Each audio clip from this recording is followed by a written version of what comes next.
Hello my dear student, myself GK Mishra and welcome back in Vidya classes of biology. आज के class में हम लोग चैप्टर 10 शुरू करेंगे और चैप्टर 10 शुरू करने से पहले मैं सबसे पहले आप सभी से ये चाहूँगा कि अगर आप चैनल पे नए हैं, चैनल को अगर आपने सब्सक्राइब नहीं किया है, आपने अगर वीडियो को लाइक नहीं किया है तो लाइक करें, वीडियो को शेयर करें और चैनल को सब्सक्राइब अवश्य करें। फिर हम लोग आगे बढ़ते हैं, तब तक 2 मिनट के लिए टाइम दी जा रही है। सभी बच्चे जो हैं सबसे पहले सब्सक्राइब करें, वीडियो को लाइक करें और एक बार जरूर आप अपने स्टेटस पे शेयर करें, अपने ग्रुप में शेयर करें, अपने दोस्तों को भेजें जो बच्चे इस बार बोर्ड का पेपर देंगे या फिर नीट का एग्जाम देंगे। ठीक है, चैप्टर 10 मैं आपको जो अभी पढ़ा रहा हूँ, इससे नीट और बोर्ड में जो भी क्वेश्चन है सारा का सारा आपसे सॉल्व हो जाएगा। लगभग ये चैप्टर से आपका 5 से 7 नंबर का क्वेश्चन आपके बोर्ड में रहता है और नीट में भी इससे कम से कम 4 क्वेश्चन आराम से आ जाते हैं और बहुत इजी क्वेश्चन आते हैं, इसीलिए आप इस पर ध्यान देंगे और अच्छे से पढ़ेंगे। जैसे कि चैप्टर का नाम है माइक्रोब्स इन ह्यूमन वेलफेयर, तो जरा ध्यान से देखिए, चैप्टर का नाम ही है माइक्रोब्स इन ह्यूमन वेलफेयर। इसका मतलब ही होता है कि मानव कल्याण में सूक्ष्म जीव।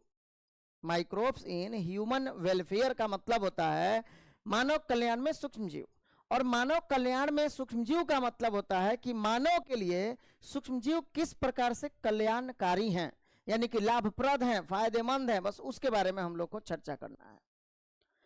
तो अब इसमें जैसे मान लीजिए आप लोग सोच रहे होंगे कि सर सूक्ष्मजीव किस प्रकार से हमारे लिए उपयोगी हैं, तो हम जानते हैं कि सूक्ष्मजीव हमारे लिए उपयोगी भी हैं और हमारे लिए बीमारी के कारक भी होते हैं, रोग के कारक भी होते हैं। सूक्ष्मजीव के कारण रोग भी उत्पन्न होता है और सूक्ष्मजीव हमारे लिए लाभप्रद भी हैं। ठीक है, हम आपका लाइव इसमें जो कमेंट है उसको बंद करके रखे हुए हैं, इसलिए आप कोई भी तो इसलिए बंद करके रखा गया है ताकि कोई भी बच्चे लाइव में कमेंट न करेंगे, समय उनका बर्बाद नहीं होगा और वो सही तरह से वीडियो को देख पाएंगे। ठीक है, चलिए अब यहाँ हम एक चर्चा करेंगे कि सबसे पहले सर सूक्ष्मजीव मानव के लिए उपयोगी कैसे है। सर सूक्ष्मजीव मानव के लिए इस प्रकार से उपयोगी है, जैसे कि आप दूध से जब भी दही बनाते हैं तो उसमें बैक्टीरिया एक होता है जिसका नाम है लैक्टिक एसिड बैक्टीरिया, और यही लैक्टिक एसिड बैक्टीरिया जो है दूध से दही बनाने में फायदेमंद होता है, तो मदद करता है। इसका मतलब ये हो गया कि ये बैक्टीरिया तो सर मनुष्य के लिए फायदेमंद है।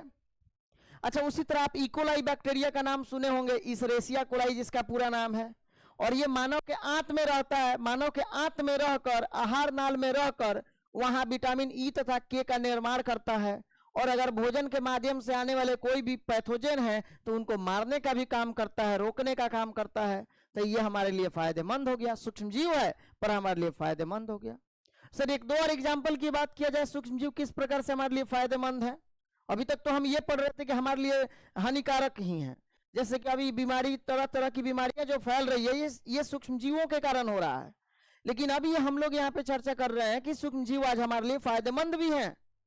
जैसे सर ब्रेड का निर्माण करना, सर ये पनीर का निर्माण करना, ये सब माइक्रोब्स के द्वारा होता है, सूक्ष्मजीवों के द्वारा होता है। यहाँ तक कि सबसे पहला जो एंटीबायोटिक बना था जिसका नाम था पेनिसिलिन, और उस पेनिसिलिन का निर्माण अलेक्जेंडर फ्लेमिंग ने की थी, और ये पेनिसिलिन भी जो एंटीबायोटिक है, जो पेनिसिलिन, ये भी एक सूक्ष्मजीव का ही देन है।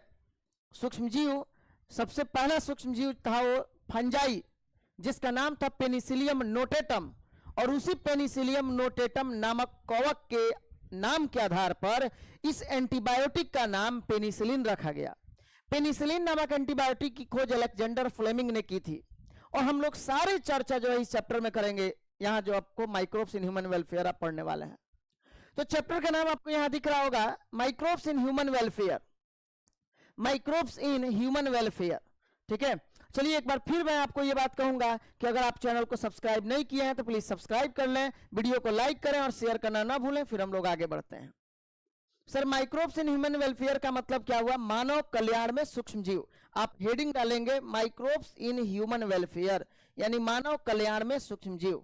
ठीक है, आप स्क्रीनशॉट भी ले सकते हैं, स्क्रीनशॉट लेकर भी लिख सकते हैं, या फिर आपको लास्ट में नोट्स भी दे दिया जाएगा। टेलीग्राम चैनल है अपना विद्या क्लासेस ऑफ बायोलॉजी के नाम से, अपना टेलीग्राम चैनल को ज्वाइन करें और वहां आपको नोट्स भी मिल जाएगा। ठीक है, विद्या क्लासेस ऑफ बायोलॉजी के नाम से अपना टेलीग्राम चैनल है, उसको ज्वाइन करें और ये नोट्स आपको वहीं से मिल जाएगा। तो माइक्रोब्स इन ह्यूमन वेलफेयर, मानव कल्याण में सूक्ष्मजीव। अब आइए सूक्ष्मजीवों के बारे में हम लोग देख रहे हैं कि सूक्ष्मजीव किस प्रकार से हमारे लाभप्रद हैं और ये किन किन चीजों का निर्माण करने में सहायक होते हैं। अब आएंगे सबसे पहली बात, अब जैसे कि सर इसमें हम लोग को टॉपिक कौन कौन से कवर करना है, यानी कि किस किस टॉपिक के बारे में हम लोग को इस चैप्टर में पढ़ना होता है। तो टॉपिक जैसा कि आप यहां देख रहे हैं, microbes in household products, यानी इसका मतलब हो गया कि घरेलू उत्पादों में सूक्ष्मजीव। Microbes in household product का मतलब होता है ये घरेलू उत्पादों में सूक्ष्मजीव, यानी कि अगर आप घरेलू किसी भी प्रकार के घरेलू उत्पाद कर रहे हैं तो उसमें भी सूक्ष्मजीव का रोल होता है, घरेलू उत्पादों में सूक्ष्मजीव। अच्छा, माइक्रोब्स इन इंडस्ट्रियल प्रोडक्ट्स, औद्योगिक उत्पादों में सूक्ष्मजीव, इसका हिंदी क्या होता है, औद्योगिक उत्पादों में सूक्ष्मजीव। अच्छा, तीसरे नंबर में है सर माइक्रोब्स इन सीवेज ट्रीटमेंट।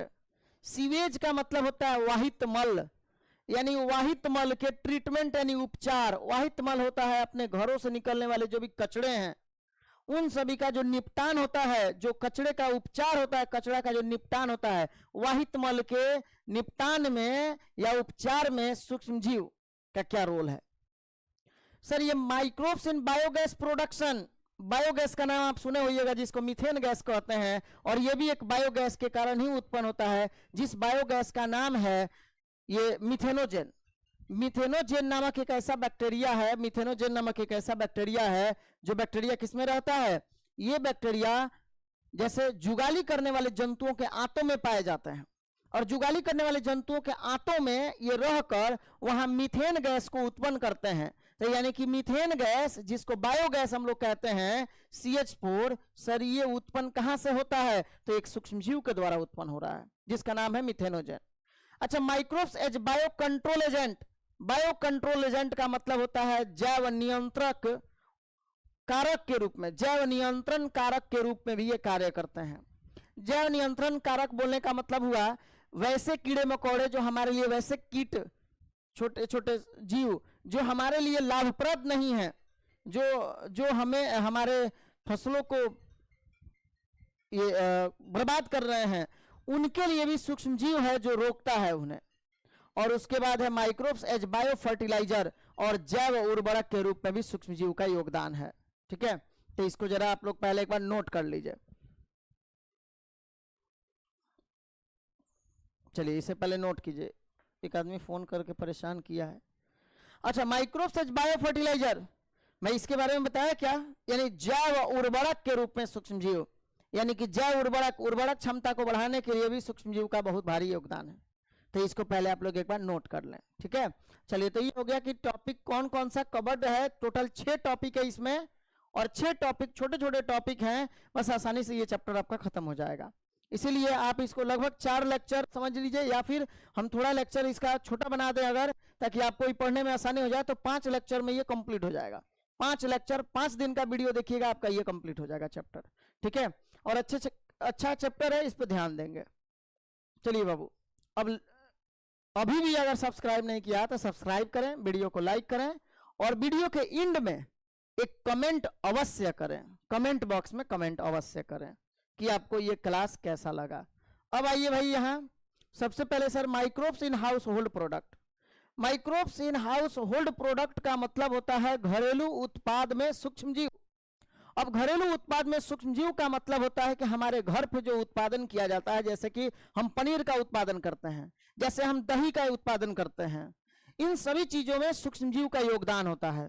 हम घर पे जो भी चीजें खा रहे होते हैं उसके लिए हमारा सूक्ष्मजीव का ही योगदान होता है। यहाँ तक कि आपका आटे का जो गूथा हुआ आटा, जिससे कि आप पूड़ी बनाते हैं, सही तरह से पूड़ी बना पाते हैं, आटा जो गूथा हुआ फूल जाता है, या फिर आप छोला भटूरा खाए होंगे, जो भटूरे का जो रोटी होता है ना, जो भटूरा बनाया जाता है, तो उस भटूरे के लिए कम से कम 1 रात पहले उस आटे को गूंथ कर छोड़ दिया जाता है, ताकि इसमें सूक्ष्मजीव पनपेंगे, ग्रो करेंगे, और सूक्ष्मजीव के ग्रो करने के कारण वो क्या हो जाएगा, वो नरम हो जाएगा और उसका जो क्या बोलते हैं भटूरा जो है ज्यादा से ज्यादा फूलेगा।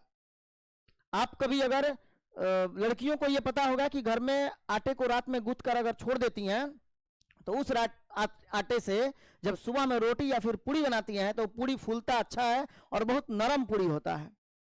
अच्छा, अब ये आप कभी जो भटूरा खाते हैं ना, सुबह सुबह जो भटूरा खाने जाते हैं, आप कभी उस भटूरे के आटे को लेके एक बार सूंघिएगा, आप उल्टी कर दीजिएगा खाने से पहले। और वहां देखिए तो भटूरा के दुकान पे एकदम लड़कियों का भीड़ लगा रहता है, बस इसी स्वाद के लिए।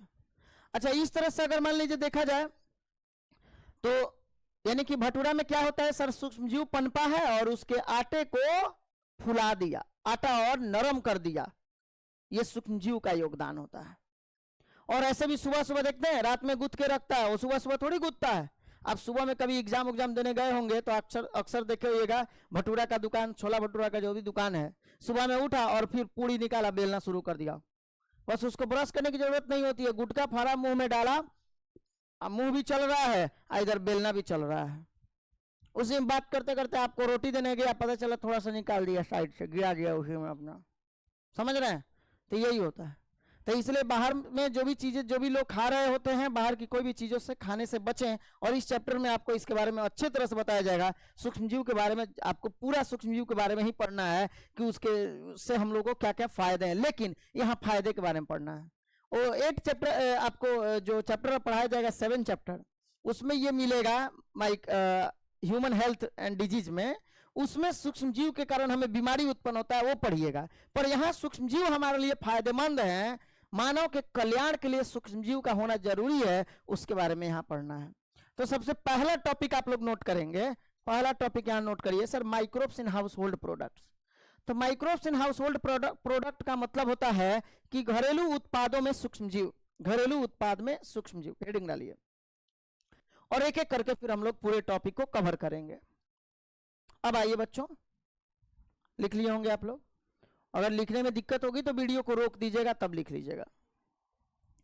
अब जरा यहां देखिएगा बोर्ड पे आप लोग जैसे कि देख पा रहे होंगे, ये लैक्टोबैसिलस या लैक्टिक एसिड बैक्टीरिया की बातें हो रही है। हेडिंग क्या आपको डालना है, लैक्टोबैसिलस या लैक्टिक एसिड बैक्टीरिया, इसी का नाम है लैक्टोबैसिलस लैक्टिस। ये लैक्टोबैसिलस लैक्टिस क्या काम करता है सर, ये जो दूध है ना, ये जो मिल्क है, उस मिल्क को ये कन्वर्ट कर देता है किसमें, कर्ड में कन्वर्ट कर देता है, यानी कि ये दूध को दही में कन्वर्ट करता है। और ये जो भी दूध से दही बनता है ना, उसमें ये लैक्टिक एसिड बैक्टीरिया का ही रोल होता है, जिसको लैक्टोबैसिलस कहते हैं। हम आपको पढ़ाए हुए हैं कि सर शेप के आधार पर, आकार के आधार पर जीवाणुओं को 4 भागों में बांटा गया है। जैसे जो छड़ाकार होते हैं ना, जो रॉड के समान होते हैं, रॉड लाइक, जो बैक्टीरिया का आकार रॉड के समान होता है, छड़ाकार होता है, वो बैक्टीरिया का नाम होता है बैसिलस।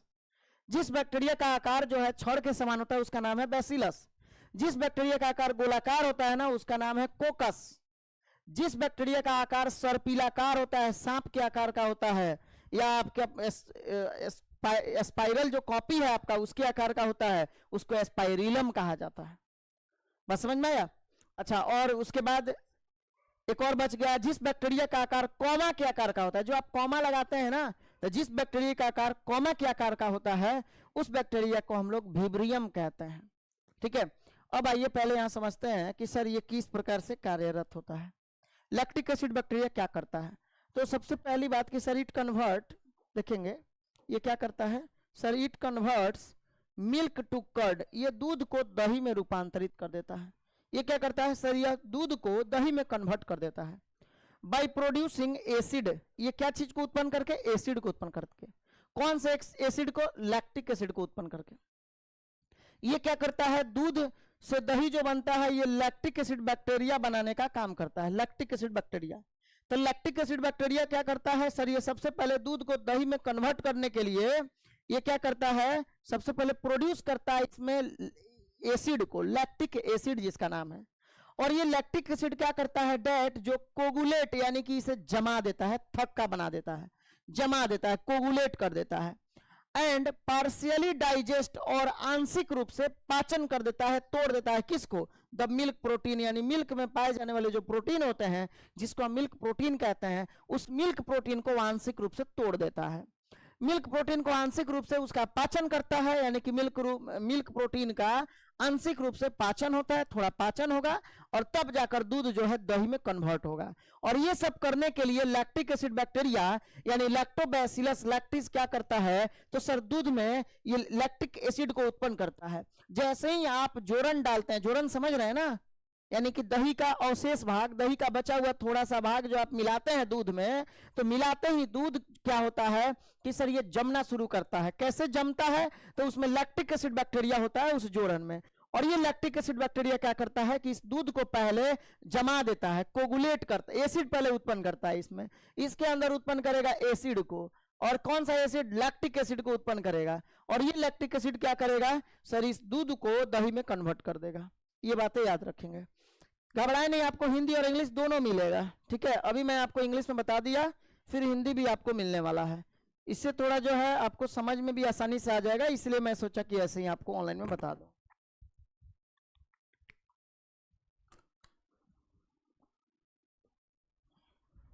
ओके, अब चलिए बच्चों, अब दूसरे पॉइंट में हम लोग देखते हैं।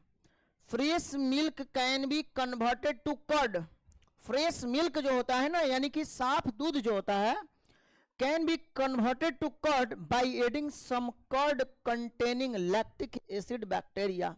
यानी ये curd containing lactic acid bacteria को हम लोग अपने शब्दों में जोरन कहते हैं। ये बात समझे। यहां क्या बोल रहा है कि लैक्टिक एसिड बैक्टीरिया युक्त हम थोड़े से दही के भाग को ऐड करते हैं, सम कर्ड यानी थोड़ा दही, कंटेनिंग लैक्टिक एसिड बैक्टीरिया, जो दही ज्यादा खट्टा है वो और जल्दी दूध को दही में कन्वर्ट करेगा। यानी लंबा समय से जो दही छोड़ दिए आप, एकदम सड़ गया है, तो उसमें और ज्यादा लैक्टिक एसिड बैक्टीरिया उत्पन्न हुआ है, वो लैक्टिक एसिड बैक्टीरिया जल्दी से दूध को दही में कन्वर्ट करने में मदद करेगा। और ऐसा नहीं सोचिए कि लैक्टिक एसिड बैक्टीरिया तो हर जगह पाए जाते हैं। आप सुने होंगे कि 5 का सिक्का लोग डाल दिया, दही जम गया, तो क्या सर वहां बैक्टीरिया कहां से आया?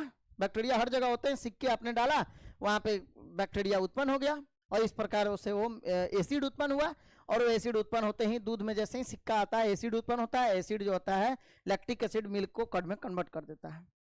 अच्छा, तो यहाँ क्या बोला गया कि fresh milk can be converted to curd, यानी कि साफ दूध जो होता है ना, ये दही में कन्वर्ट हो जाता है, किसके ऐड करने से? तो adding some curd containing lactic acid bacteria, यानी कि कुछ जोरन, यानी कि दही के भाग जिसमें लैक्टिक एसिड बैक्टीरिया हो उसको ऐड किया जाता है, तब फ्रेश मिल्क जो है ये दही में कन्वर्ट होता है। अच्छा, उसके बाद क्या करता है sir? It also increases vitamin B12। अच्छा, आपसे अगर पूछा जाए कि दूध और दही में कौन ज्यादा फायदा करेगा, तो आप क्या बोलिएगा? सर दूध और दही में अगर बात करें ना, तो दूध से ज्यादा फायदा दही करता है। ऐसा क्यों होता है? क्योंकि दही में लैक्टिक एसिड बैक्टीरिया के उत्पन्न होते ही दही जम जाता है, और जमने के कारण उसमें क्या हो जाता है, यह बैक्टीरिया उसके अंदर विटामिन B12 की मात्रा को बढ़ा देता है। तो जैसे ही विटामिन B12 बढ़ जाएगा, तो दूध की अपेक्षा दही हमें खाने में ज्यादा फायदेमंद होगा। ठीक है, यानी दही का आप सेवन रेगुलर करें, ये फायदेमंद है चीजें हैं। ठीक है, विटामिन B12 की मात्रा इसमें बढ़ जाती है दही में। चलिए, नीचे का पॉइंट नहीं दिख रहा है, इसके लिए हम आपको एरियल व्यू करते हैं, एक बार आप इसे देखेंगे। अच्छा, तो सर यहां क्या बोला जा रहा है? अब देखिए, बोला गया है कि सर इन स्टोमैक यानी कि अमाशय में lactic acid bacteria help to check pathogen, यानी कि सर अमाशय में लैक्टिक एसिड बैक्टीरिया क्या करता है? अमाशय के अंदर लैक्टिक एसिड बैक्टीरिया क्या करता है? तो सर ये किसको चेक करने का मतलब होता है? पकड़ना, रोकना, रोग कारकों के ग्रोथ को रोकता है, रोग कारकों को रोकता है, या रोग कारकों को मारता है। यानी कि अमाशय में लैक्टिक एसिड बैक्टीरिया रोग कारकों को मारता है या रोकता है। बात समझ में आया क्या? तो यह अमाशय में लैक्टिक एसिड बैक्टीरिया का काम होता है रोग कारकों को मारना, रोग कारकों के फैलाव को रोकना। ठीक है, चलिए अब जो है ये आप एक बार देख लीजिए, अगर स्क्रीनशॉट लेना चाहते हैं तो ले सकते हैं, या लिखना चाहते हैं तो लिख लीजिए। वीडियो को आप रोक कर भी लिख सकते हैं, ठीक है।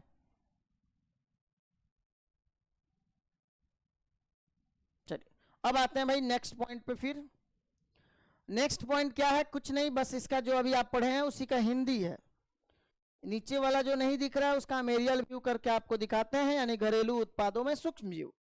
लैक्टोबैसिलस या lactic acid bacteria, LAB, lab, LAB, lactic acid bacteria, यानी कि लैब इसको हम लोग कहते हैं, ठीक है। चलिए अब जो है पहले इसको एक बार आप देख लें सभी। हाँ, अब ये शायद फ्रेश आपको दिख जाएगा।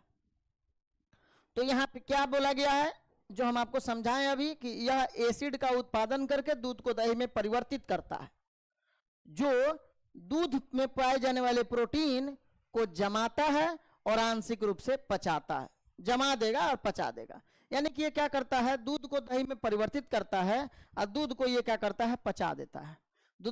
दूध में पाए जाने वाले प्रोटीन को पचा देता है और फिर उसको जमा देगा। सर ताजा दूध में लैक्टिक एसिड युक्त कुछ दही मिलाकर दही में परिवर्तित किया जा सकता है। अगर ताजा दूध है, फ्रेश दूध है, तो उसमें हम क्या करते हैं, लैक्टिक एसिड युक्त कुछ जीवाणु को, कुछ लैक्टोबैसिलस सॉरी लैक्टिक एसिड युक्त कुछ दही को मिला देते हैं, जिसके कारण क्या हो जाता है कि ये दही जो है ये क्या चीज में कन्वर्ट हो जाता है, सॉरी दूध जो है ये क्या चीज में कन्वर्ट हो जाता है, दही में परिवर्तित हो जाता है। उसके बाद यह और क्या करता है, तो सर यह विटामिन B12 को भी बढ़ाता है, विटामिन B12 की मात्रा को बढ़ा देगा। अच्छा, हमारे पेट में लैक्टिक एसिड बैक्टीरिया रोग जनकों के द्वारा होने वाले रोग को रोकने में मदद करता है। हमारे शरीर के अंदर क्या होता है कि सर हमारे पेट में लैक्टिक एसिड जो बैक्टीरिया होता है, लैब बोलने का मतलब होता है लैक्टिक एसिड बैक्टीरिया, तो हमारे पेट में लैक्टिक एसिड बैक्टीरिया रोग जनकों के द्वारा होने वाले रोग को रोकने में मदद करता है। रोग जनक के द्वारा जो रोग होता है ना, उसको रोकने में भी मदद करता है। कौन? Lactic acid bacteria. तो इसको आप एक बार पहले नोट कर लें, देख लीजिए, आप इसे नोट कीजिए।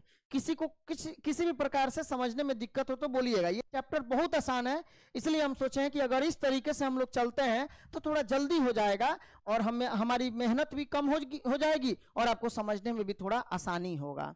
ठीक है, तो चलिए ये बातें यहाँ समझ में आ गया। यहाँ यही बातें जानना है कि सर दूध से दही बनाने में लैक्टिक एसिड बैक्टीरिया, लैब का आवश्यक होता है। लैक्टिक एसिड बैक्टीरिया को हम लोग लैक्टोबैसिलस लैक्टिस या स्ट्रिप्टोकोकस लैक्टिस के भी नाम से जानते हैं, स्ट्रिप्टोकोकस लैक्टिस या लैक्टोबैसिलस लैक्टिस के भी नाम से जानते हैं, या इसी को लैक्टिक एसिड बैक्टीरिया यानी कि लैब भी हम लोग कहते हैं। चलिए, क्लियर है? ओके, अब आ जाइए नेक्स्ट टॉपिक पे। नेक्स्ट टॉपिक क्या है सर? बैक्टीरियल फर्मेंटेशन जो होता है, यानी जीवाणु के द्वारा जो किण्वन होता है, तो जीवाणु का किण्वन किस प्रकार से होगा? जैसे कि हम आपको बता रहे थे, यहाँ देखिए ये आटे को गूंथ कर छोड़ दिया गया है। जैसे कि इस इमेज में आप देख पा रहे होंगे कि आटे को यहाँ पे गूंथ कर जो छोड़ा गया है कठारे के अंदर, कटरा है ना, समझ रहे हैं कटरा? हाँ, तो कठारे के अंदर जो आटे को गूंथ के छोड़ा गया है, देख रहे हैं इस पे, ये धीरे धीरे क्या होता है ना, सूक्ष्मजीव इस पे पनप जाते हैं, और सूक्ष्मजीव के पनपने के कारण जो आटे का लेवल इसमें नीचे था वो अब आटा का लेवल ऊपर आ गया, यानी पफ अप अपीयरेंस, फूला हुआ प्रदर्शित होना आटे का। तो कैसे उत्पन्न होता है सर? बैक्टीरियल फर्मेंटेशन यानी एनाएरोबिक रिस्पायरेशन। बैक्टीरियल फर्मेंटेशन जो होता है यानी कि जीवाणु के द्वारा, फर्मेंटेशन का मतलब होता है किण्वन, इसको हम लोग कहते हैं किण्वन। ठीक है, क्या बोलेंगे इसे? किण्वन। तो जीवाणु के द्वारा जो किण्वन होता है, जीवाणु के द्वारा जो किण्वन होता है, ये इसमें एनाएरोबिक रिस्पायरेशन होता है, यानी अवायवीय श्वसन होता है। अवायवीय श्वसन मतलब कि कुछ जीवाणु ऐसे होते हैं ना जिनको ऑक्सीजन की, एयर की आवश्यकता जिन्हें नहीं होती है रिस्पायरेशन करने के लिए, अवायवीय, वायु की आवश्यकता नहीं है उन्हें श्वसन करने के लिए, तो ये बैक्टीरियल फर्मेंटेशन करते हैं, यानी कि जीवाणु के द्वारा किण्वन का काम करते हैं। अब ये बैक्टीरियल फर्मेंटेशन का मतलब हो गया जीवाणु के द्वारा किण्वन, यानी जीवाणु जो है सड़ाते गलाते हैं। In dough is used to make foods such as dosa, idli etcetera. एक मिनट,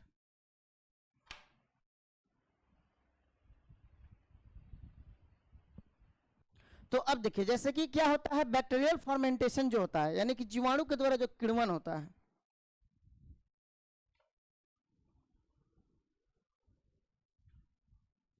हो गया। अब सुनेंगे, जैसे अगर हम लोग बात करें, कौन चढ़ा है भाई फोन पे, हाँ, अगर हम बात करें कि सर जीवाणु के द्वारा जो किण्वन होता है, बैक्टीरियल फर्मेंटेशन होता है, ये किस प्रकार का रिस्पायरेशन इसमें होता है, तो सर ये एनएरोबिक रिस्पायरेशन होता है। और इन डॉ, डॉ का मतलब होता है DOUGH, डॉ मतलब होता है गूथा हुआ आटा, याद रखिएगा, इसको हम लोग डाउ कहते हैं, DOUGH, डाउ यानी गूथा हुआ आटा, ये है गूथा हुआ आटा।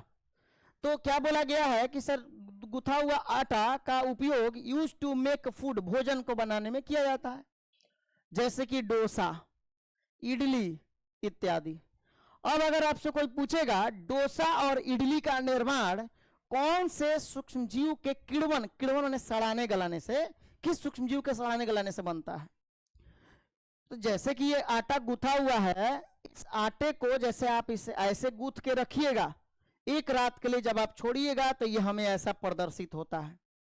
तो इस आटे में और इस आटे में क्या बदलाव है सर, तो इन दोनों में बदलाव यही है कि यहाँ जो आप आटे को देख रहे हैं ये आटा ताजा आटा है, जब इसको हम गूंथ कर रखते हैं तब ये एक रात छोड़ने के बाद की स्थिति ऐसी हो जाती है, यानी कि उसमें बैक्टीरियल फर्मेंटेशन होता है, यानी जीवाणु के द्वारा किण्वन होता है, और जीवाणु उन्हें सड़ाता है, सड़ाने के बाद तब क्या होगा, ये अब आटा इस तरह से इस रूप में परिवर्तित होगा, तब आप इसका बना पाएंगे इडली या फिर आप इसका बना पाएंगे डोसा। बात समझे क्या, ये इडली डोसा, तो इडली डोसा, इडली डोसा का नाम सुन के मन में आ गया होगा, सांबर उम्बर मिल जाता तो अब ये चटनी उटनी मिलता, निपटा दिया जाता क्या। तो ये जो है मान लीजिए बैक्टीरियल फर्मेंटेशन यानी कि जीवाणु के द्वारा जो किण्वन होता है, याद रखिएगा किसके द्वारा, गूथे हुए आटे में किसके द्वारा किण्वन होगा जिससे डोसा और इडली का निर्माण होगा, तो बैक्टीरिया, याद रखिएगा बैक्टीरिया। बहुत बच्चे गलती से क्या लगा देते हैं, ये लगा देते हैं ईस्ट, ईस्ट लगाते हैं खमीर, लेकिन वो आंसर गलत हो जाएगा। तो याद रखिएगा इडली और डोसे का निर्माण किस सूक्ष्मजीव के किण्वन से बनता है, तो आपको यह ध्यान में रखना है कि सर बैक्टीरिया बैक्टीरिया बैक्टीरिया, एक बार नहीं 1000 बार याद रखना है, क्या bacteria bacteria, idli dosa bacteria, idli dosa bacteria, याद रखिएगा। यह आपके बोर्ड के एग्जाम में कई बार पूछा गया, नीट का भी क्वेश्चन इससे है।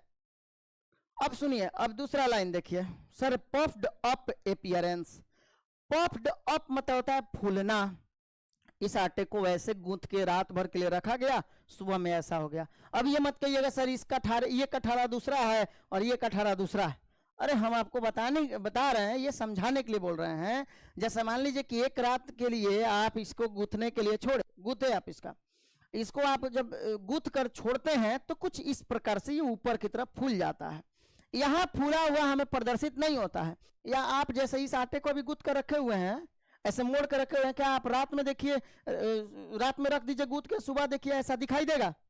अरे लड़कियों को ज्यादा पता होगा इसके बारे में, क्योंकि मान लीजिए वो लोग अक्सर खाना वाना बनाते रहती हैं तो मालूम रहता है। लड़का सब तो मान लीजिए सारा भूगोल इसी में बिता देता है, रोटी बनाने में ही। अब लड़का को बोल दिया जाए रोटी पकाने के लिए तो इतिहास भूगोल सब दिखाने लगता है वो समझिए मानचित्र बनाने, मालूम ही नहीं चलता है कि वो मानचित्र बना रहा है कि कौन सा मानचित्र है, ये भी अनडिफाइंड होता है। तो अगर आटे को आप ऐसे गूंथ के छोड़ दीजिएगा ना, तो ये सुबह होते होते कभी भी ऐसे नहीं रहेगा, ये पता चलता है कि एकदम गीला हो गया, मतलब सड़ा हुआ, उसको महकिएगा ना लगेगा वोमिटिंग हो जाएगा। और वहीं डोसा सुबह में बनाता है तो बस उसको लोग खाते हैं। तो ये हो गया जैसे कि किण्वन के बाद बनता है, फर्मेंटेशन के बाद। तो याद रखिएगा गूथे हुए आटे को किण्वन करने से जीवाणु के द्वारा किण्वन करने से इडली डोसा का निर्माण होता है। और एक और बात पूछा जाए कि बताइए किस कारण से, अगर ये बात भी आपसे पूछा जाए कि बताइए किस कारण से गूथे हुए आटे में गूथा हुआ आटा फूला हुआ प्रदर्शित होता है, तो puffed up appearance of dough, dough का मतलब होता है गूथा हुआ आटा, is due to the production of carbon dioxide gas, यानी कि कार्बन डाइऑक्साइड गैस के उत्पादन के कारण कार्बन डाइऑक्साइड गैस के उत्पादन के कारण ये गूथा हुआ आटा जो होता है ये फूला हुआ प्रदर्शित होता है।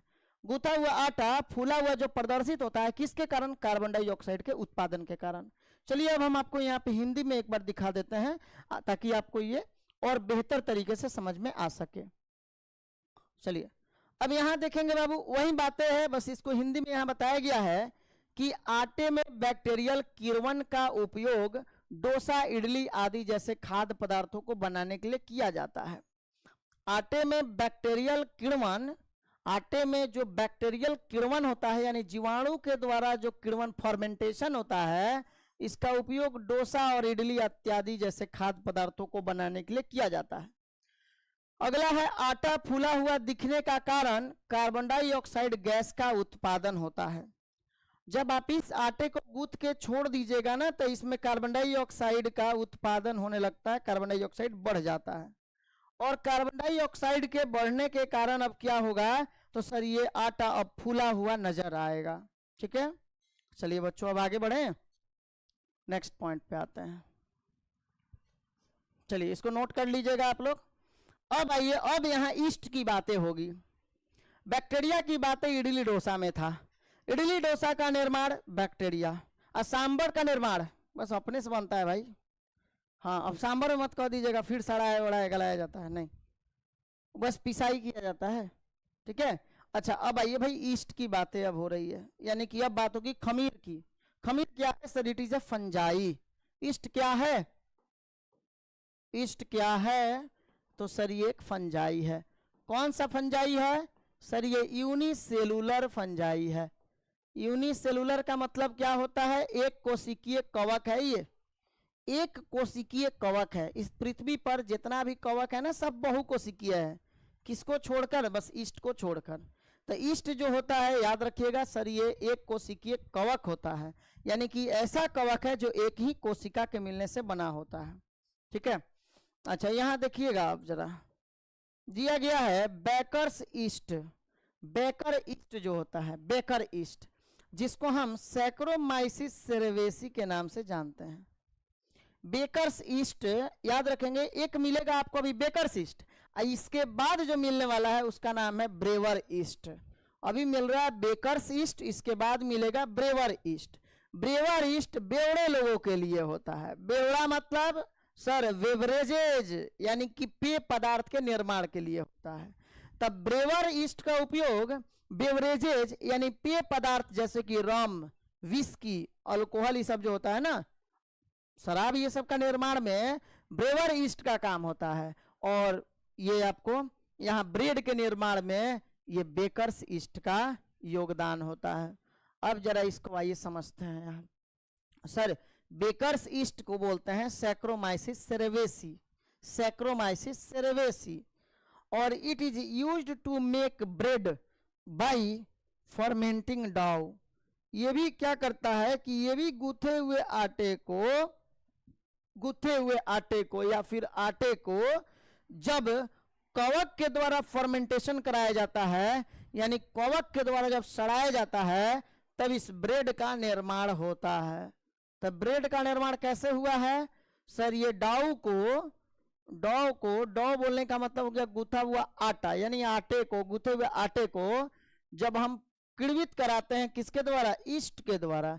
इस ईस्ट का नाम क्या है सर? इस ईस्ट का नाम है बेकर्स ईस्ट या ब्रेवर ईस्ट के नाम से हम लोग बेकर ईस्ट या सैक्रोमाइसिस सेरेवेसी के नाम से जानते हैं। तो इस ईस्ट का, इस खमीर का उपयोग करके हम ब्रेड को क्या करते हैं? गूथे हुए आटे से ब्रेड का निर्माण करते हैं। बस समझ में आया? ब्रेड का निर्माण करते हैं। चलिए हो जाएगा, अब आगे बढ़ा जाए। ओके बच्चों, इसका एक बार आप लोग हिंदी देख लीजिए और याद रखिएगा कि ब्रेड का जो भी निर्माण होता है वो किसके कारण, किसके किण्वन से होता है? तो सर ब्रेड का निर्माण खमीर के किण्वन से होता है। इसका नाम है बेकर ईस्ट। देखिए यहाँ पे जैसे कि आपको बोर्ड पे दिख रहा होगा, बेकर ईस्ट जो होता है, जैसे इसका नाम है सैक्रोमाइसिस सेरेवेसी, सैक्रोमाइसिस सेरेवेसी। तो जैसे सैक्रोमाइसिस सेरेवेसी, इसका उपयोग आटा को किण्वित करके ब्रेड बनाने के लिए किया जाता है। आटे को किण्वित करके ब्रेड बनाते हैं किसके द्वारा? तो सर ईस्ट के द्वारा। और इडली और डोसा का जो निर्माण होता है वो किसके द्वारा आटे को किण्वित किया जाता है? तो बैक्टीरिया के द्वारा। ये बातें याद रखिएगा। और आप लोग प्रीवियस ईयर के क्वेश्चन बैंक को अगर बोर्ड का या नीट का देख रहे होंगे तो कुछ क्वेश्चन इससे है भी जो आपसे आसानी से बन जाएगा।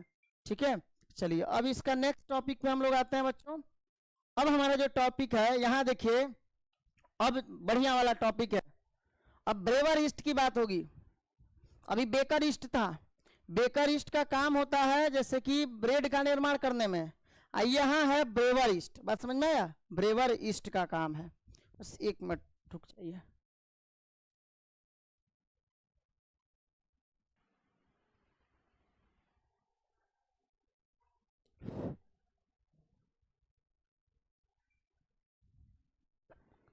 चलिए हाँ, तो अब हम लोग क्या देखें कि toddy is made by fermenting sap from palm.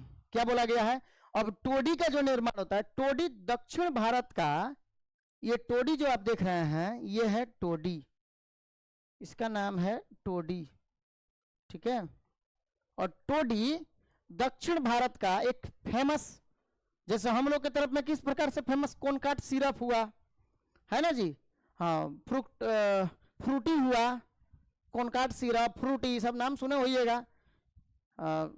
लोग नहीं कहते हैं कॉमन भाषा में सुबोधवा के संग धैले बाड़े, तो ये सब चलता है हम लोग के यहाँ, तो ये सब पॉपुलर नाम हो गया। उसी तरह से टोडी जो है दक्षिण भारत का एक पॉपुलर ब्रांड है, पॉपुलर ब्रांड है वहाँ का, दक्षिण भारत का। ये किसका? शराब का लोकप्रिय ब्रांड है। और इसको बनाया कैसे जाता है आइए आज देखते हैं। जैसे कि आप इसको पाम को देखे होइएगा, ये है पाम। पाम समझते हैं? नहीं सर, तो गुड इंग्लिश खरीद लें। पाम का मतलब होता है खजूर। तो देखिएगा ये जो खजूर का वृक्ष होता है ना, पाम यानी खजूर का जो पेड़ होता है, खजूर के पेड़ से प्राप्त होने वाले जो सैप होते हैं, सैप मतलब होता है रस, सैप मतलब होता है रस, रस रस। अच्छा, तो खजूर के पौधे से जो प्राप्त होने वाले रस हैं, खजूर से रस निकलता है ना जी, इससे, हाँ सर, रस निकलता है, जिसको ताड़ी आप नहीं बोलते हैं, तो तार वृक्ष से प्राप्त ताड़ी, तार वृक्ष से प्राप्त ताड़ी का क्या किया जाता है? किण्वन कराया जाता है, इसे सड़ाया जाता है। किण्वन मतलब समझ ना, सड़ाना, कॉमन भाषा में उसको बोल सकते हैं। तो किण्वन कराया जाता है, और किण्वन कराने के बाद तब टोडी का निर्माण होता है। यानी toddy is made by, toddy is made by, toddy कैसे बनता है? तो बनता है फॉर्मेंटिंग सैप से, यानी फ्रॉम पाम। पाम मतलब हो गया खजूर, या फिर तार वृक्ष बोलेंगे आप इसे। पाम मतलब खजूर, चाहे तार वृक्ष, अच्छा पाम इसको बोलेंगे हम लोग, हिंदी में इसको लिख सकते हैं आप क्या? तार वृक्ष। क्या बोल सकते हैं? तार वृक्ष। तो तार वृक्ष से प्राप्त ताड़ी, सैप मने हुआ ताड़ी या रस, तार वृक्ष से रस निकलता है, उसको ताड़ी कहते हैं। तो तार वृक्ष से प्राप्त रस को किण्वित कराकर टोडी का निर्माण किया जाता है, और ये किण्वन माइक्रोब्स के द्वारा होता है, सूक्ष्म जीवों के द्वारा होता है। अब ये यहाँ पे जैसे कि sir microbes are use to ferment, आप जैसे कि ये फॉर्मेंटेड फिश खाए होंगे। फॉर्मेंटेड फिश क्या होता है सर? तो कभी आपको झींगा का सुकटी मिलता है, झींगा का सुकटी। आप ये कोलकाता तरफ में जाइएगा, बंगाल तरफ में जाइएगा, तो वहां पे हर तरह के मछलियों को किण्वित कराकर बेचा जाता है, फर्मेंटेड कराकर बेचा जाता है। जैसे यहाँ पे फर्मेंटेड फिश आपको दिख रहे हैं, मछलियों को क्या किया जाता है? फर्मेंटेशन कराया जाता है, किण्वन कराया जाता है, यानी कि उसका सुकटी बनाया जाता है। सुकटी बनाकर और सुखा कर रखा जाता है, बेचा जाता है मार्केट में। आपको जब भी खरीदना होगा तो आप अगर मार्केट से लेते हैं उसको, तो लेने के बाद पहले आप क्या करते हैं? पानी में इसको फुला देते हैं। पानी में जैसे ही फुलाइएगा तो ये पहले जैसे मछली के जैसा ये नरम बन जाता है। पहले से तो ये हार्ड रहता है, टाइट रहता है, लेकिन बाद में ये लूज बन जाता है, और तब इसका उपयोग जो है लोग मछली के रूप में खाते हैं। मछली फिर मछली हुआ लेकिन पहले उसको सुखाया गया था, यानी कि उसका किण्वन कराया गया था। तो फॉर्मेंटेड फिश, तो सूक्ष्मजीवों के उपयोग से मछलियों का भी फर्मेंटेशन होता है। सोयाबीन जो होता है उसका भी फर्मेंटेशन होता है, सोयाबीन को किण्वित किया जाता है, ठीक है। या उसके बाद जो है बांस का जो बैम्बू सूट होता है ना, बांस का सूट जो होता है, बांस का प्ररोह, बांस का जो प्ररोह होता है सूट, बांस का भी सब्जी बनता है बंगाल साइड में, बंगाली लोग जो होते हैं उसको खाते भी हैं, ठीक है, और अच्छा भी लगता है वो। अब हम तो नहीं खाए हुए हैं, लेकिन कुछ हमारे मित्र जो हैं वो बताते थे। ठीक है, तो ये जो है बैम्बू सूट जो है, ये बांस से निकले हुए छोटे छोटे से सूट को काट लिया जाता है। बांस के प्ररो होता है, जैसे अपने कॉमन भाषा में हम लोग पोपड़ नहीं बोलते हैं, पोपड़ बांस।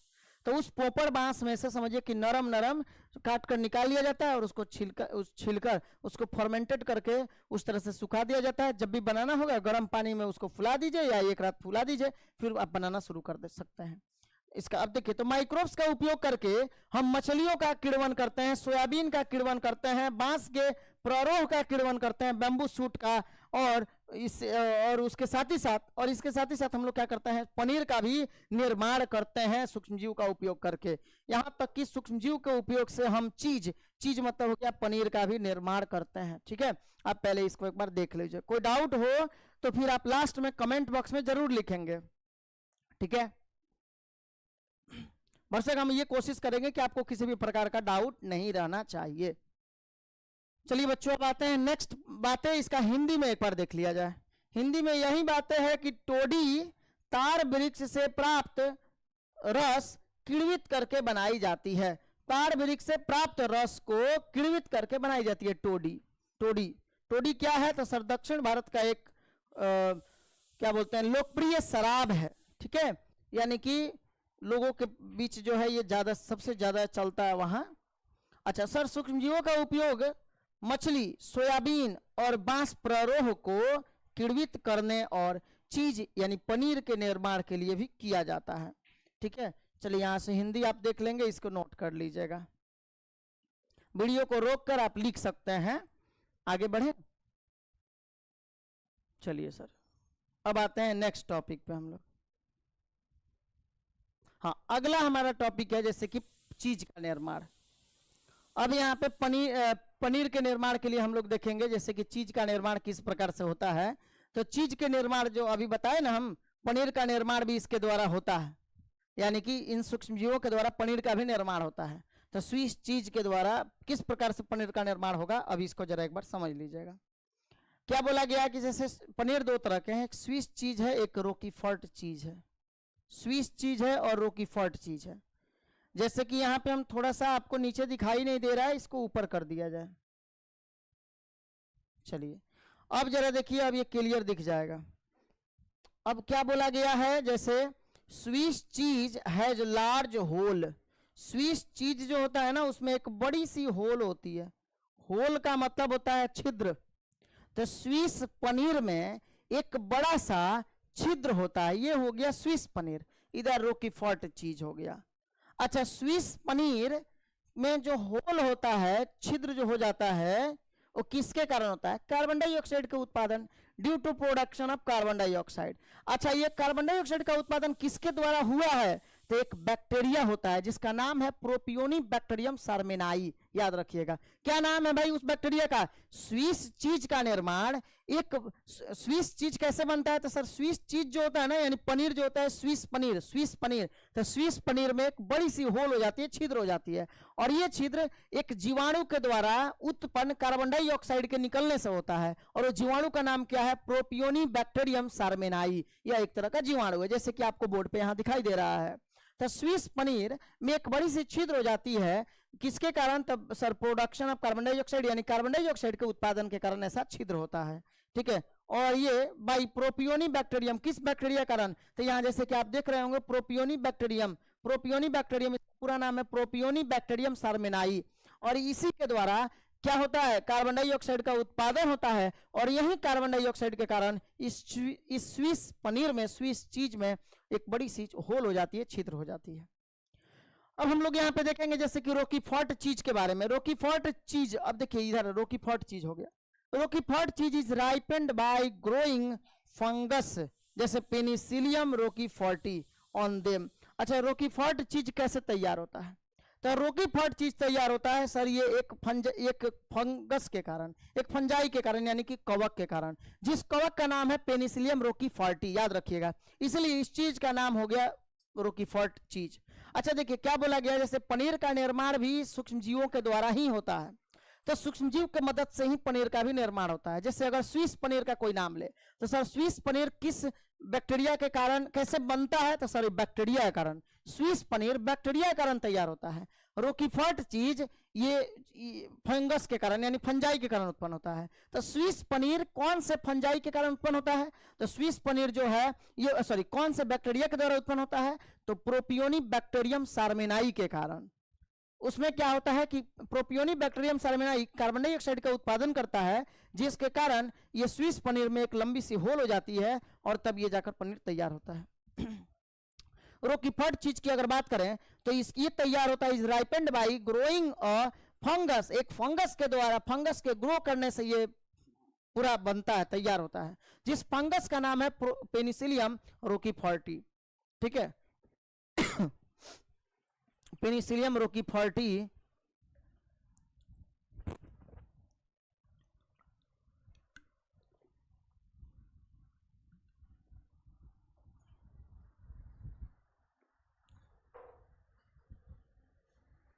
चलिए बच्चों अब आइए नेक्स्ट टॉपिक पे। तो अब शायद उम्मीद करते हैं कि आप लोग को ये बातें क्लियर समझ में आ गया होगा। ठीक है, साउंड तो क्लियर है ना, कोई दिक्कत तो नहीं है साउंड में? ओके हाँ, तो ये बातें आपको समझ में क्लियर आ गया होगा कि स्विस चीज और रोकीफर्ट चीज का निर्माण हुआ कैसे है। स्विस चीज सर ये प्रोपियोनी बैक्टीरियम सार्मेनाई नामक एक जीवाणु के द्वारा कार्बन डाइऑक्साइड के उत्पादन से स्विस पनीर में एक बड़ी सी छिद्र हो जाता है।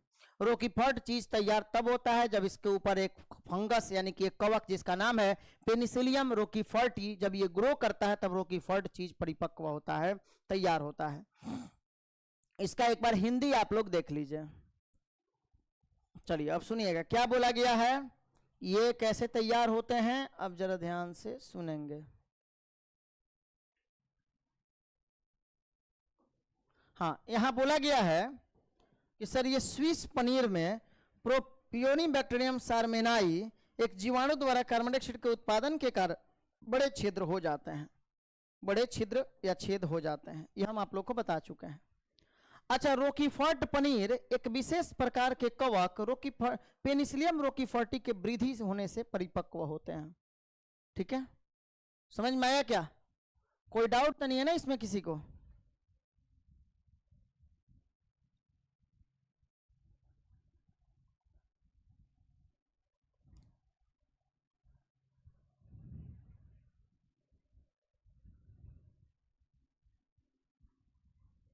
चलिए ओके। अब सुनिएगा, तो ये हो गया जैसे कि एक स्विस पनीर एक को बोल रहे हैं हम लोग, एक को बोल रहे हैं रोकीफर्ट चीज, रोकीफर्ट पनीर। ठीक है, फ्रेश तो दिख रहा है ना, कोई दिक्कत तो नहीं हो रही है?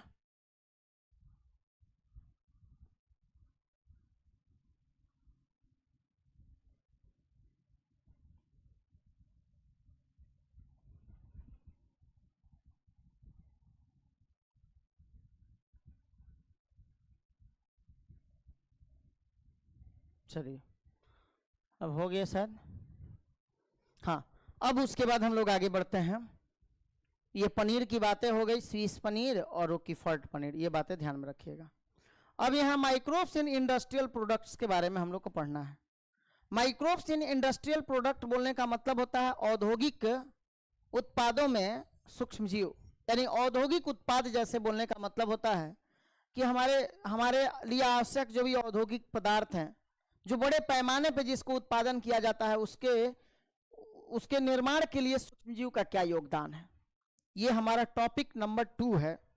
ये टॉपिक अपना जो है ये सेकेंड नंबर टॉपिक है। ठीक है, टॉपिक जो है यानी कि ये दूसरा टॉपिक है, सेकेंड टॉपिक है। दूसरा टॉपिक लिखकर आप हेडिंग डाल सकते हैं माइक्रोब्स इन इंडस्ट्रियल प्रोडक्ट्स।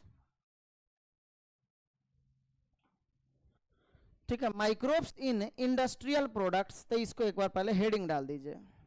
ठीक है, यानी कि औद्योगिक उत्पादों में सूक्ष्मजीव, औद्योगिक उत्पादों में सूक्ष्मजीव। अब ये औद्योगिक उत्पाद में सूक्ष्मजीव का क्या योगदान है, आइए अब इस बात को समझते हैं। यहां जैसे कि आप देख रहे हैं, थोड़ा सा इसको हम ऊपर लेंगे ताकि ये फ्रेश हमें दिख सके।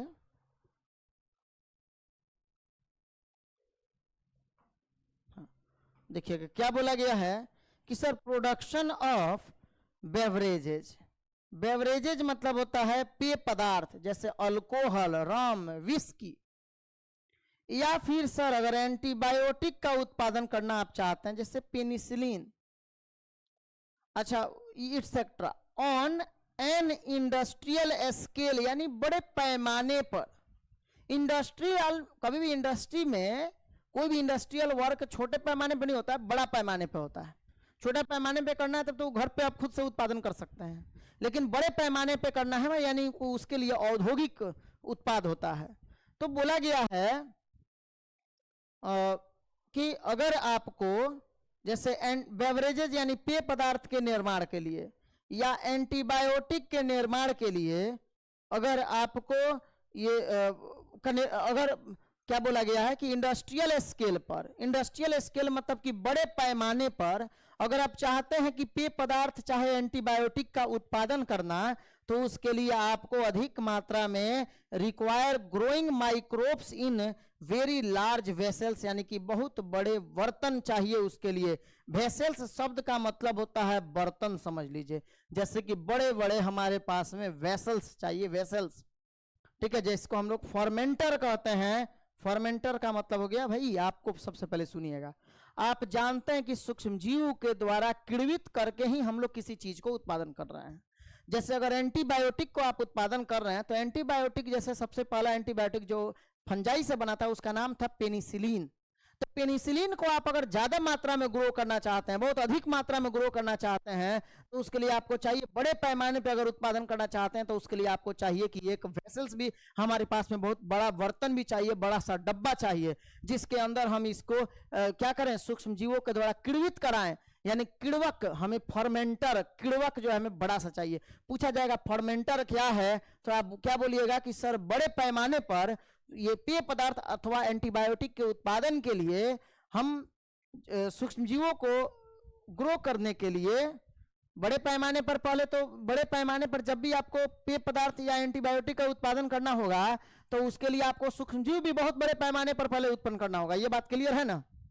अगर आप चाहते हैं कि सर हम पेय पदार्थ को बहुत ज्यादा उत्पन्न करें, बहुत ज्यादा रम, विस्की, ब्रांडी सब बनाएं और चाहते हैं कि सारे लोगों को बंटवा दें, मुखिया का चुनाव आ रहा है, सारे लोग को बंटवा दें, एक रात में इतना बंटवा दे कि पी के सुबह इलेक्शन के बाद जगे, नींद खुले उसको, इलेक्शन के बाद, इलेक्शन बीत गया तब उस सो के जग रहा है, वोटिंग कंप्लीट हो गया तब जग रहा है, इतना पिला दें उसको।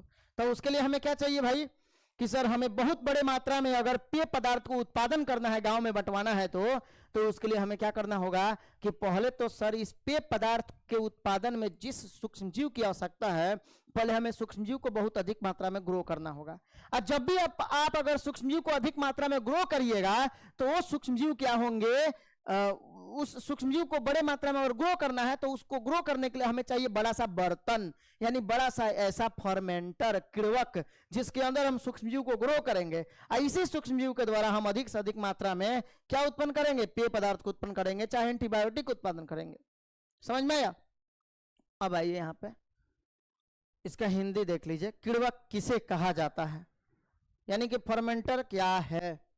तो देखिए बोला गया कि सर व्यावसायिक पैमाने पर पेय या एंटीबायोटिक्स, पेय पदार्थ, ये पेय पदार्थ भी लिख सकते हैं, पेय मतलब बोलने का मतलब होता है, पेय मतलब यानी कि रम, विस्की, ब्रांडी, ये सब हो गया अल्कोहल वाला चीजें। तो व्यावसायिक पैमाने पर या औद्योगिक पैमाने पर या बड़े पैमाने पर, अगर बड़े पैमाने पर या व्यावसायिक आपको बेचने के लिए, अब मान लीजिए कि आपके घर में एगो कद्दू का पेड़ लगाए और उससे एक कद्दू निकलता है 1 महीना में, अब उसको मार्केट में ले जाकर बेचिएगा कि खुद खाइएगा, तो उसको व्यावसायिक पैमाना नहीं ना बोलेंगे, वो तो घरेलू उपयोग के लिए हो गया। तो व्यावसायिक पैमाने पर आपको चाहिए कम से कम 100 गो पेड़ लगाइएगा, तो इसका मतलब कि सर व्यावसायिक पैमाने का मतलब हो गया बड़े पैमाने पर, बड़े स्तर पर। तो व्यावसायिक पैमाने पर पेय या एंटीबायोटिक्स इत्यादि के उत्पादन के लिए सूक्ष्मजीवों को पैदा करने के लिए बड़े बर्तनों की आवश्यकता होती है।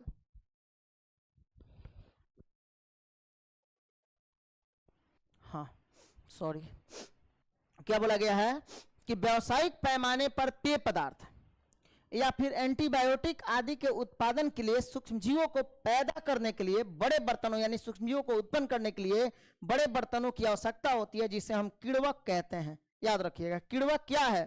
तो सर व्यावसायिक पैमाने पर हम पेय पदार्थ को या फिर एंटीबायोटिक इत्यादि के उत्पादन के लिए सूक्ष्मजीवों को पैदा करने के लिए हमें बड़े बर्तनों की आवश्यकता होती है, और इसी बड़े बर्तन को हम क्या बोलते हैं? फर्मेंटर कहते हैं, यानी कि किण्वक कहते हैं। इसी को हम लोग बोलते हैं क्या? किण्वक, यानी कि फर्मेंटर।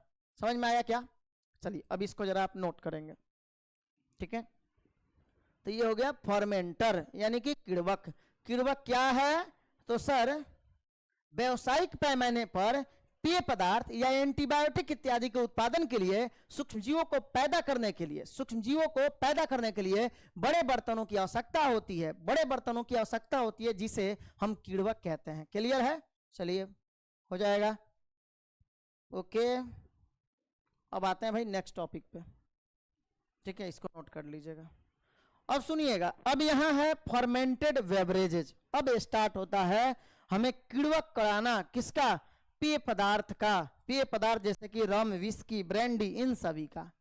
तो फर्मेंटेड बेवरेजेज का मतलब हुआ किण्वक, यानी कि किण्वक पेय पदार्थ। अब किण्वन फर्मेंटेड यानी कि किण्वन पेय पदार्थ। पेय पदार्थ का हम किण्वन करके कैसे उत्पन्न कर रहे हैं? तो भाई यहाँ पे सबसे पहले सर पहला पॉइंट है सैक्रोमाइसिस सेरेवेसी। वहां था सैक्रोमाइसिस सेरेवेसी, लेकिन बेकर्स ईस्ट था। सैक्रोमाइसिस सेरेवेसी याद आ रहा होगा? अरे भाई सैक्रोमाइसिस सेरेवेसी वहां जो हम लोग पढ़ रहे थे वो था बेकर्स ईस्ट, और ये है सैक्रोमाइसिस सेरेवेसी यानी कि ब्रेवर ईस्ट। ब्रेवर ईस्ट जैसे बेवड़े लोगों के लिए होता है, बेवड़े लोगों के लिए ब्रेवर ईस्ट, ब्रेवर ईस्ट बेवड़े लोगों के लिए होता है। बेकर्स ईस्ट से क्या बनता है? सर ब्रेड बनता है। तो याद रखिएगा सैक्रोमाइसिस सेरेवेसी यानी brewer yeast is used in the production of beverages. Beverages मतलब होता है पेय, पेय यानी पेय पदार्थ। पेय पदार्थ यही हुआ वाइन, बियर, रम, विस्की, ब्रांडी, ये सब। बात समझे क्या? अच्छा, तो इस तरह से by fermenting malted cereal. Malted cereal का मतलब होता है उबाले हुए अनाज को, उबाले हुए अनाज से, या फिर एंड फ्रूट जूस और फल के रस से हम क्या करते हैं? इथेनॉल। इथेनॉल जिसके लास्ट में ओएल लग गया, अल्कोहल, यानी ये है सर इथेनॉल, यानी कि ये आपका क्या हो गया? ये हो गया सर अल्कोहल। यानी अल्कोहल का फॉर्मूला क्या है? इथेनॉल। मिथ ईथ है ना, तो मिथ इथ, इथ है तो कार्बन C2, 4 दूना 8, एगो C2H5, हाँ 2 दूना 4, 1 5 हो जाएगा। एगो एक्स्ट्रा होता है इसमें हाइड्रोजन, डबल करके एक हाइड्रोजन को जोड़ते हैं ना, C2H5, OH जोड़ दीजिए, ठीक है। ये C2H5 इथाइल होता है, OH को जोड़ दीजिएगा तो ये हो जाएगा इथेनॉल। ये बात पता है? C2H6 रहता तो तब उसको हम लोग कहते हैं, जैसे आप पढ़े हैं ना इथेन, इथेन होता है, जैसे लास्ट में ई यानी लगा हुआ होता है। अरे आप पढ़े होगा एल्केन, एल्कीन और एल्काइन। तो मीथ ईथ कार्बन 2 हो जाएगा C2, ठीक है।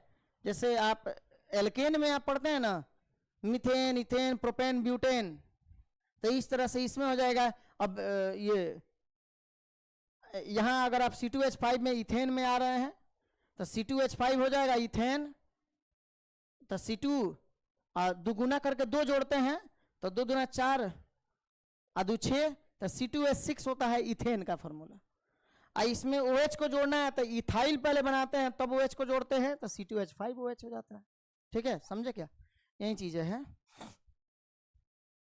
इसमें दुगुना करके 2 जोड़ दिया जाता है, इसमें दुगुना करके छोड़ दिया जाता है, इसमें दुगुना करके 2 घटा लिया जाता है, ये पता है ना। CnH2n + 2 CnH2n, और ये होता है CnH2n -2 आई। अगर एल्काइल रहता तो इसमें क्या करते हैं सर? CnH2n + 1, 1 जोड़ते हैं दुगुना करके, तो 2 दूना 4, 1 5, समझ गए। तो पहले इथाइल प्लस OH इथेनॉल बन जाता है। हो जाएगा। तो सर इसमें क्या किया जाता है, सैक्रोमाइसिस सेरेवेसी एक ब्रेवर ईस्ट है।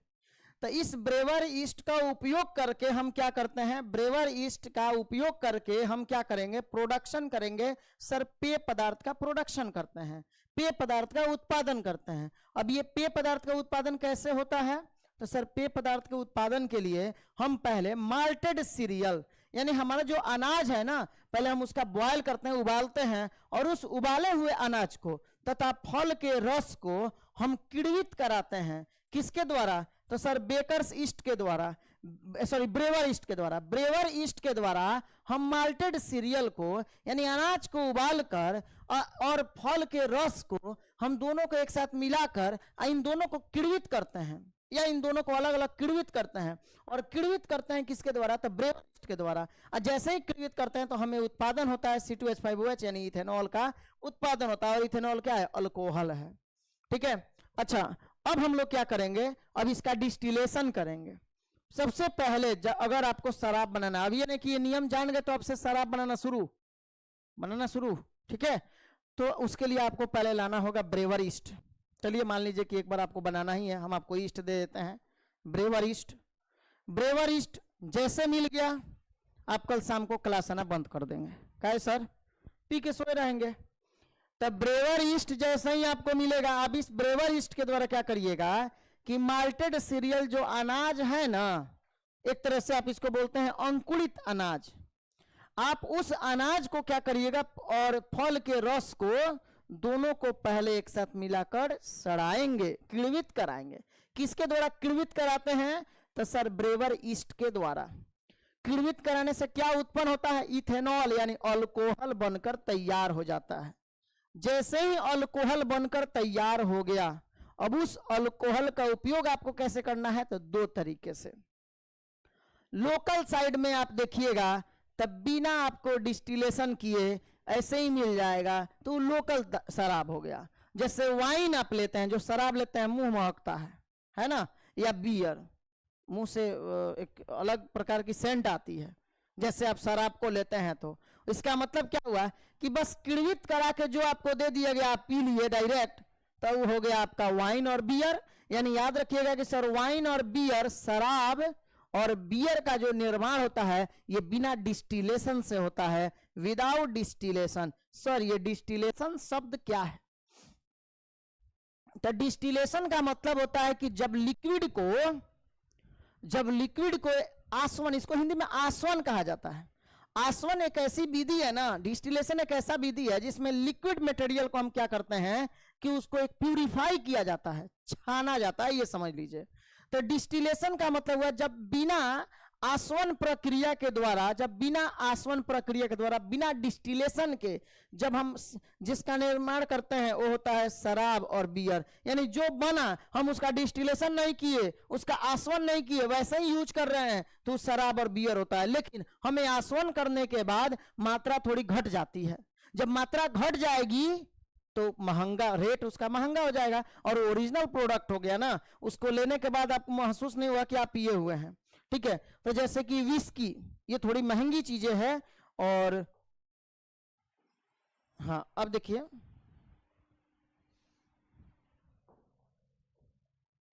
पहले हम लोग थोड़ा नीचे आते हैं।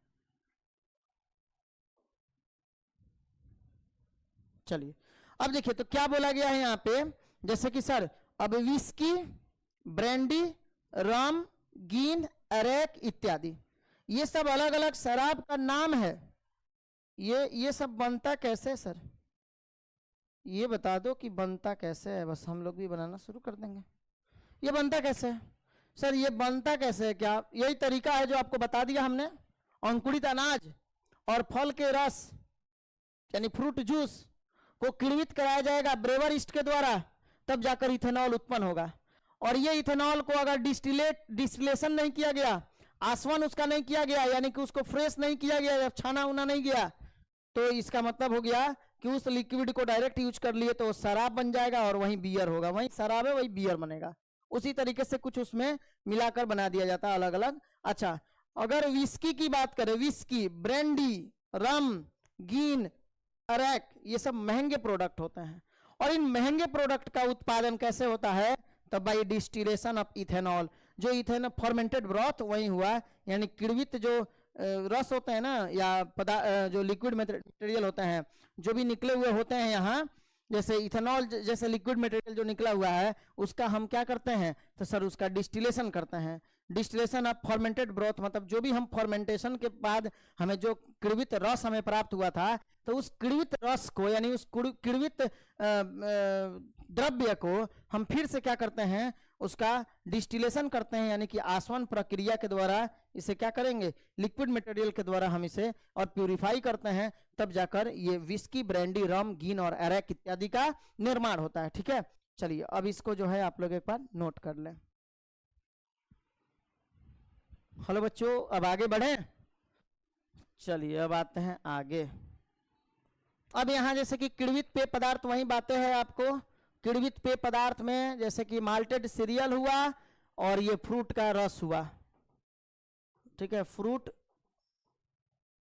जूस हुआ, फ्रूट जूस और माल्टेड सीरियल यानी कि ये हो गया आपका अंकुरित अनाज। अब हम इसको क्या करेंगे, इसको हम सैक्रोमाइसिस सेरेवेसी का उपयोग इथेनॉल का उत्पादन करने के लिए माल्टेड अनाज और फलों के रस को, माल्टेड अनाज और फलों के रस को किण्वित करने के लिए किया जाता है।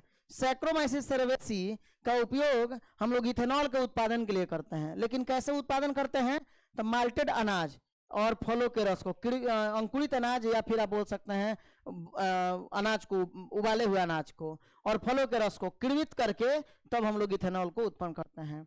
शराब और बियर आसवन के बिना उत्पादित किए जाते हैं, याद रखिएगा, शराब और बियर जो है बिना आसवन के उत्पन्न किया जाता है, इसका कोई फर्मेंटेशन नहीं होता है। जैसे यहाँ नाम आपको दिख रहा है रॉयल ग्रीन, बहुत लोग रॉयल, ये विस्की हो गया, रॉयल स्टेज का नाम सुने होंगे, आरएस बोलते हैं ना उसको, रॉयल स्टेज, आजकल 8 PM भी बहुत पॉपुलर है।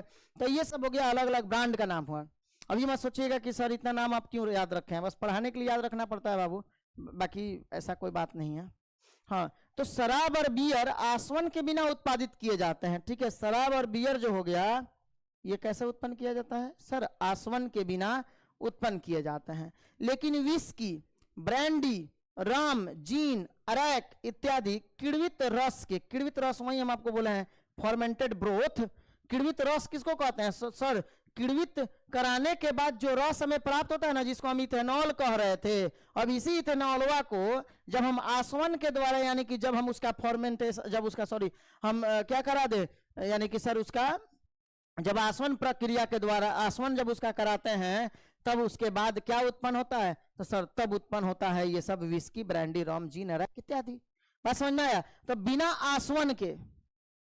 आसवन के जब उत्पादन होगा तो शराब और बियर, आसवन के द्वारा जब उत्पादन होगा तो विस्की, ब्रांडी, रम, जीन और अरैक। बात समझ में आया। चलिए ये आपका लास्ट टॉपिक आज के लिए इतना ही रहने दिया जाए। आप पहले इसको जल्दी से जल्दी कवर करें, वीडियो को देखें और वीडियो को देखकर आप यहाँ से इसको कंप्लीट कर लें। इसके बाद आप भी देख रहे हैं इसमें थोड़ा सा और पॉइंट है, छोटा सा पॉइंट है, ज्यादा नहीं बचा हुआ है, और फिर अगले हम लोग नए टॉपिक पे आ जाएंगे।